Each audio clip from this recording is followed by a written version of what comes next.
আমাদেরকে দুর্নীতিমুক্ত একটি সমাজ গড়ে তুলতে হবে। জনগণের ভোটে নির্বাচিত হলে পরে যে বিএনপি যদি সরকার গঠন করে, তো বিএনপির প্রথম যে যুদ্ধ বা জেহাদ যেটা হবে সেটা হচ্ছে দুর্নীতির বিরুদ্ধে। কারণ দুর্নীতির জন্য আপনি সাদা চোখেই দেখুন, একজন মেধাবী ছেলে সে ইউনিভার্সিটিতে বা তার প্রতিষ্ঠানে ফার্স্ট ক্লাস পেয়ে এসছে, কিন্তু তার কোনো ব্যাকিং নেই। দুর্নীতিগ্রস্ত সমাজে সে তার সার্টিফিকেটটা নিয়ে করে ঘুরে বেড়াচ্ছে। তো দুর্নীতি বিরোধী সত্যিকার অর্থে একটা সুশাসন থাকলে ওই মেধাবী ছেলের সরকারি চাকরি পেতে কোনো অসুবিধা হয় না।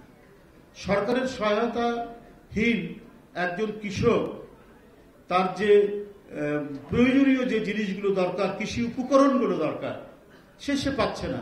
কারণ সমাজ দুর্নীতিগ্রস্ত, রাষ্ট্র দুর্নীতিগ্রস্ত। দুর্নীতিমুক্ত একটি সরকার গঠিত হলে তাহলে ওই কৃষক ন্যায্য মূল্যে তার কৃষি উপকরণ পাবে।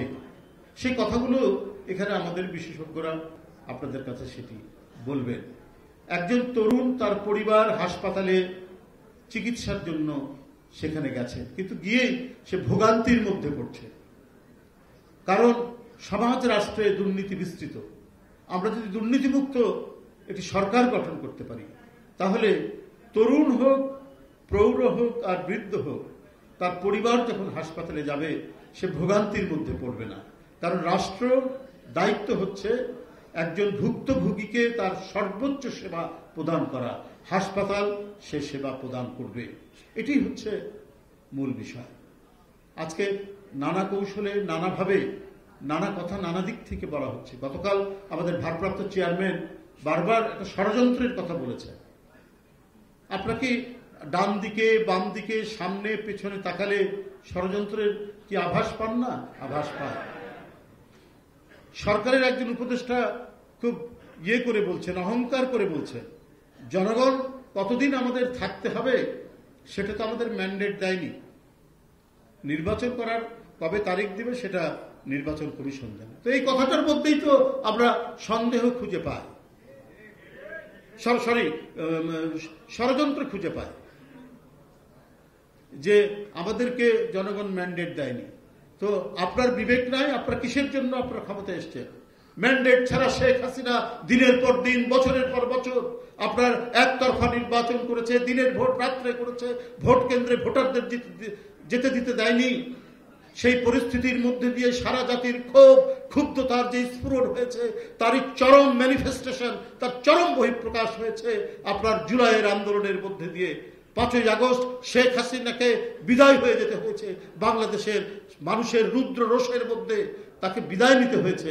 তারই ফলশ্রুতিতে আজকে ডক্টর ইউনূস সাহেবের সরকার, তার একজন উপদেষ্টা হিসাবে আপনি গর্ব করে, অহংকার করে বলছেন যে আমাদের তো ম্যান্ডেট পাইনি, কতদিন থাকতে হবে না থাকতে হবে এটা নির্বাচন কমিশনের দরকার। আপনার বিবেক কি বলে যে কতদিন থাকতে হবে?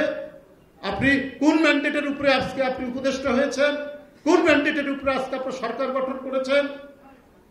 এদেশের জনগণ এবং জনগণের পক্ষে, গণতন্ত্রের পক্ষে যে সমস্ত রাজনৈতিক দল মনে করেছে ডক্টর ইউনূস সাহেবের নেতৃত্বাধীন সরকার তারা গণতন্ত্রকে আরো শক্তিশালী করবে, অবাধ সুষ্ঠু নির্বাচনকে নিশ্চিত করবে, এই সমস্ত প্রত্যয়গুলি সামনে রেখেই সমস্ত গণতান্ত্রিক দলগুলো আপনাদেরকে সমর্থন করেছে। কিন্তু আপনার ভেতরে যদি থাকে ভিন্ন কিছু নকশা, ভিন্ন কিছু ডিজাইন, তাহলে তো জনগণ ছেড়ে দেবে না।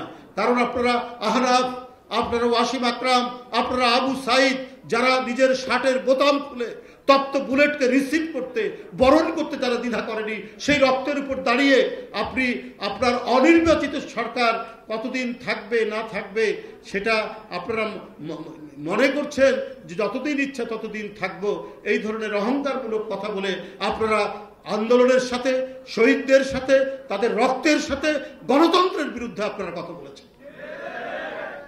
বন্ধুরা আমার, তাই আজকে আপনাদেরকে অনুরোধ করব যে এখানে যে কথাগুলি, বিষয়গুলি বলা হবে সম্পূর্ণ হচ্ছে জনকল্যাণে কি কি বিএনপি করবে, কৃষির ক্ষেত্রে কি করবে, আপনার মানে মহিলাদের ক্ষমতায়নের বিষয়ে কি কি কাজ করবে, এছাড়াও